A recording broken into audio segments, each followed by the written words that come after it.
Welcome to 13 minutes written series. এই সিরিজে আমরা মূলত ইঞ্জিনিয়ারিং অ্যাডমিশনের জন্য সব থেকে ইম্পর্টেন্ট, এক্সেপশনাল এবং কনসেপচুয়াল কোশ্চেনগুলো আলোচনা করব। ভিডিওর লেন্থ হবে 10 থেকে 15 মিনিট, সো খুব বেশি টাইম না, but very very important. So যারা এইচএসসি লেভেলের স্টুডেন্ট এবং যাদের টার্গেট হচ্ছে ইঞ্জিনিয়ারিং অ্যাডমিশন, তোমাদের জন্য পারফেক্ট একটা সিরিজ হতে যাচ্ছে। সো আজকের ভিডিওতে আমরা মূলত আলোচনা করব হচ্ছে স্ট্যাটিক ইলেকট্রিসিটি, অর্থাৎ স্থির তড়িতের একটা ইম্পর্টেন্ট কনসেপ্ট, গাউসের সূত্র বা গস ল। এই গস ল থেকে করা একটা কোশ্চেন।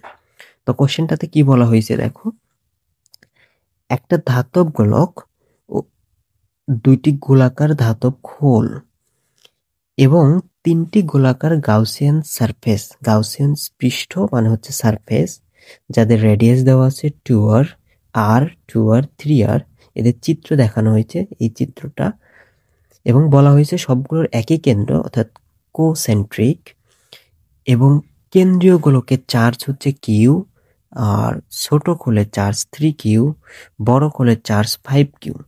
দেন বলছে গাউসিয়ান সারফেসগুলোকে তাদের বৈদ্যুতিক ক্ষেত্রে অর্থাৎ ইলেকট্রিক ফিল্ড ই এর পর্যায়ক্রমে সাজাইতে হবে।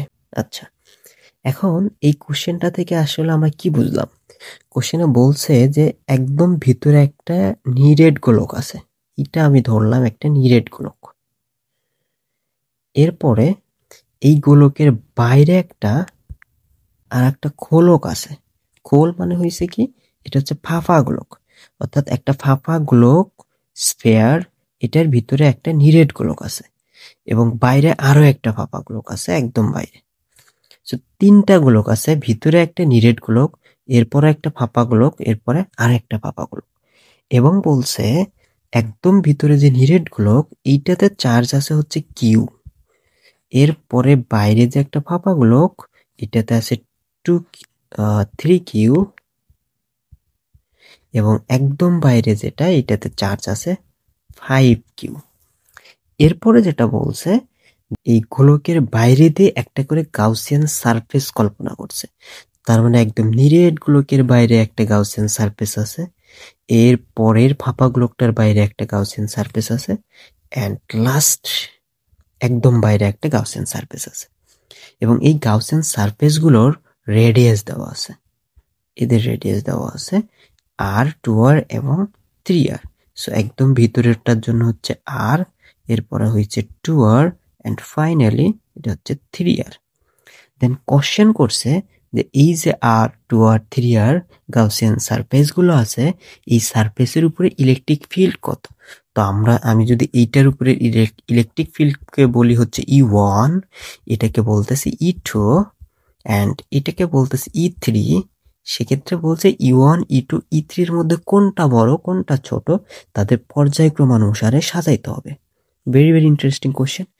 এই যে আমার এখানে হচ্ছে ফিগারটা দেওয়া আছে, দেখো একদম ভিতরে এই যে একটা নিরেট গোলক, এরপর একটা শেল আছে, এই যে একটা শেল আছে, এটা হচ্ছে একটা ফাঁপা গোলক, এরপর আরো একটা শেল আছে, এই এই যে একটা শেল, এটা আর একটা ফাঁপা গোলক, এবং এই শেলগুলোর সাথে সাথে এই যে এইটা একটা গাউসিয়ান সারফেস, এটা একটা গাউসিয়ান সারফেস, এটা একটা গাউসিয়ান সারফেস দেওয়া আছে, এবং বলতেছে এই সারফেসগুলোতে ইলেকট্রিক ফিল্ডের মান কত। তো ম্যাথটা সলভ করার জন্য আমি এটাকে একটু ছোট করে নিচ্ছি। ওকে, এটা থাক। তো ম্যাথটা সলভ করার জন্য আমরা গাউসের সূত্র ইউজ করব। আমরা কি জানি? According to Gauss law, electric flux equal to enclosed charge divided by epsilon naught. অর্থাৎ কোনো গাউসিয়ান সারফেস দ্বারা যতটুকু চার্জ ইনক্লোজড করা আছে, ওই ইনক্লোজ চার্জের জন্য এই সারফেসে ইলেকট্রিক ফিল্ডের মান, এই সারফেস দিয়ে যতটুকু ইলেকট্রিক ফ্লাক্স অতিক্রম করবে সেইটার মান হচ্ছে আমরা গাউসের সূত্রের থেকে বের করতে পারি। এবং ফ্লাক্স সমান আমরা লিখতে পারি হচ্ছে ই ডট এ, অর্থাৎ ইলেকট্রিক ফিল্ড এবং ওই গাউসিয়ান সারফেসের এরিয়া, এদের ডট গুণফল equal to Q enclosed divided by epsilon naught.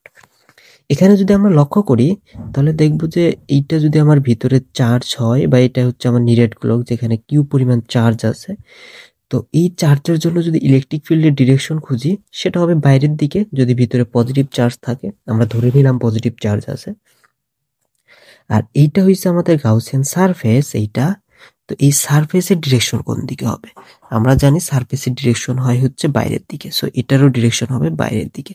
So এটা যদি ই হয় এন্ড এটা যদি এ হয়, এদের মাঝে অ্যাঙ্গেল কিন্তু 0 ডিগ্রি। সো আমরা লিখতে পারি যে E A cos 0 degree equal to Q enclosed ভাগ ইপসাইলন নট। সো আলটিমেটলি আমরা যেটা পাচ্ছি সেটা হলো E A equal to Q enclosed divided by epsilon naught. এই যে গাউসিয়ান সারফেসটা, এই সারফেসের এরিয়া কত হবে? এই সারফেসের যদি রেডিয়াস হয় আর, তাহলে এরিয়া হবে হচ্ছে 4πr²। আমরা লিখতে পারি E into 4πr² equal to Q enclosed ভাগ ইপসাইলন নট। সো আলটিমেটলি আমরা যে সূত্রটা পাচ্ছি সেটা হচ্ছে electric field is equal to 1/4πr² into q enclosed, আচ্ছা সরি আমরা একটু এভাবে লিখি 1/4π epsilon naught into q enclosed ভাগ r²। এটা তোমাদের খুবই পরিচিত সূত্র একটা স্ফেরিক্যাল সারফেসের ইলেকট্রিক ফিল্ড বের করার জন্য। তো এই সূত্রটা হচ্ছে আমরা এখানে অ্যাপ্লাই করব। তো ফার্স্ট অফ অল দেখো, আমরা যদি E1 বের করার চেষ্টা করি, E1 কি ছিল? E1টা ছিল হচ্ছে সবচেয়ে ভিতরের সারফেসের ইলেকট্রিক ফিল্ডটা। সো আমরা যদি E1 বের করার চেষ্টা করি, আমি হচ্ছে কালারটা চেঞ্জ করি, ওকে, E1 হবে 1/4πε0, এটা তো একটা কনস্ট্যান্ট রাশি, এটা নিয়ে আমার টেনশন নাই, into Q divided by r²। এখন দেখো এই যে একদম ভিতরের নিরেট গোলকটার জন্য আমার চার্জের মান ছিল শুধু কিউ। সো কিউ এখানে কিউই হবে, আর রেডিয়াস ছিল হচ্ছে আর, সো এখানে এটা আরই হবে। সো আলটিমেটলি আমরা এটা যেটা পাবো সেটা হচ্ছে 1/4πε0 into Q divided by r²। এটা নিয়ে আমাদের কোনো সমস্যা নেই। আমরা E2 বের করার চেষ্টা করি। সো E2 হবে 1/4πε0 ইন্টু কিউ ভাগ r²। এখানে কিউ কত খেয়াল করতে হবে, এটা একটু ভালো করে দেখো। আমরা যখন E2 বের করব তখন আর এর মান কিন্তু রেডিয়াসটা কিন্তু হবে 2r, কারণ হইছে আমরা এবার যে সারফেসটা নিচ্ছি সেটা হচ্ছে এই সারফেস। সো এই সারফেসের রেডিয়াস 2r বলা হয়েছে। এই যে দেখো আমরা এবার হইছে এই সারফেসটা নিয়ে কাজ করতেছি, এই যে এই সারফেসটা, তো এই সারফেসের রেডিয়াস হইছে 2r এখানে বলা আছে, এবং এই সারফেসের জন্য চার্জ কত চিন্তা করতে হবে, এই সারফেসের ভিতরে টোটাল ইনক্লোজড চার্জের মান। তো এখানে হইছে আমার একদম ভিতরে একটা নিরেট গোলক আছে যেটার চার্জ হচ্ছে কিউ, এবং বাইরে একটা শেল আছে, এই যে এই শেলটা, এই শেলের চার্জের মান আবার 3q। সো এই সারফেস দ্বারা যে টোটাল চার্জটা সেটা যদি আমরা হিসাব করি তাহলে হবে 3q plus 4q, sorry 3q plus Q, অর্থাৎ টোটাল হবে 4q। তাহলে এখানে আমরা লিখবো হচ্ছে 4q divided by 2r whole square. So এটা যদি আমরা হিসাব করি সেক্ষেত্রেও আমরা পাবো হচ্ছে 1/4πε0 into 4q divided by 2r², মানে হচ্ছে এটাকে স্কোয়ার করলে হবে 4r², উপরের 4 আর নিচের 4 কেটে হবে হচ্ছে কিউ ভাগ r²। In the same way আমরা যদি E3 বের করতে চাই সেক্ষেত্রে কি হবে 1/4πε0 ইন্টু কিউ ভাগ r²। তাহলে এখানে কিউ কত হবে আর আর কত হবে আমরা দেখি। E3 এর জন্য আমাদের আর এর মানটা হয়েছে 3r, এই যে একদম লাস্ট সারফেস যেটা আমাদের একদম লাস্ট সারফেস হচ্ছে এইটা একদম বাইরেরটা। তো এই সারফেসের জন্য আর এর মান 3r এখানে বলা হয়েছে। সো আমরা এখানে 3r হোল স্কোয়ার দিলাম। আর চার্জের মান কত? চার্জের মান হবে হচ্ছে একদম বাইরের সারফেস দ্বারা ইনক্লোজড টোটাল চার্জ। সো একদম ভিতরে আছে হচ্ছে কিউ চার্জ, এই শেলে আছে হচ্ছে 3Q চার্জ, আর এই শেলে আছে হচ্ছে 5Q charge. So total charge হবে এই Q plus 3Q plus 5Q, that means 9Q। So উপরে যাবে হচ্ছে 9Q। এবার যদি তুমি ক্যালকুলেট করো তাহলে পাবা 9Q ডিভাইডেড বাই 3R², তার মানে হচ্ছে 9R²।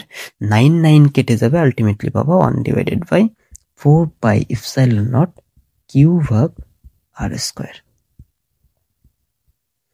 সো আমরা খুবই মজার একটা অ্যান্সার পেয়েছি, সেটা হচ্ছে প্রত্যেকটা এর মান সেম। E1ও যা, E2ও তা, E3ও তাই। সুতরাং অ্যান্সার হবে হয়েছে এখানে E1 equal to E2 equal to E3।